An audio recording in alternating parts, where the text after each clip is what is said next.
You are never going to zero as a child of God. உபாகமம் 28:11 சொல்லுகிறது, உனக்கு பரிபூர்ண நன்மை உண்டாக கட்டளையிடுவார். Deuteronomy 28:11 the Bible says, the Lord will grant you plenty of goods.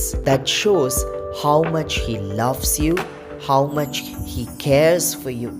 அவருடைய குணாதிசயத்தை, அவருடைய கேரக்டரை டினோட் பண்ணுது. அவர் எவ்வளவு உங்களை நேசிக்கிறார் என்று. In your job, finances, promotion, business, in all that you do, God's desire is to give you plenty of good things. Even in your health, பரிபூர்ணமான நன்மை கொடுக்க விரும்புகிறார். That doesn't mean life's always easy, but it does mean you will never hit zero.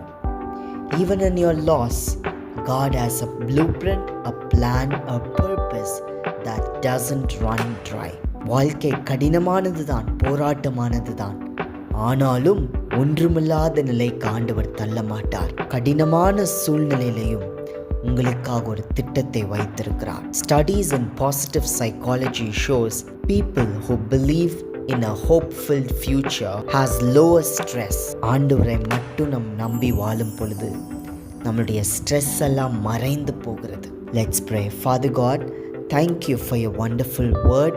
அப்பா, எங்களுடைய வாழ்க்கையில் நாங்கள் எப்பொழுதும் ஜீரோக்கு போகிறத நீங்கள் விரும்புறதில்லை. You are a God of plenteous good things. எங்களுடைய எல்லாவற்றிலும் நீர் நன்மைகளை காண செய்ய போகிறீங்க. அதற்காக உமக்கு நன்றி அப்பா. நீங்கள் அப்படியே செய்ய போகிறீங்க. உமக்கு நன்றி.